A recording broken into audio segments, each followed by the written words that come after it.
Vente más para acá. Entonces está haciendo más chiquita. Marquita.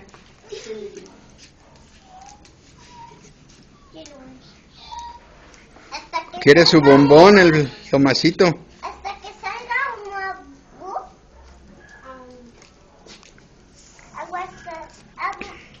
hasta que salga humo.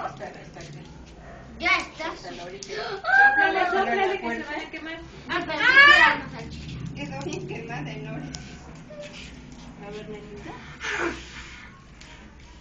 Como una caricatura. Sóplale, sóplale. Nunca he visto una salchicha así. ¿Quieres, Marquita? ¿Nora, quieres un pedacito de salchicha o no te gusta? Dios. Espérate, espérate. No, déjenlo, no pasa nada. Está rica. ¿No quieres una mordidita?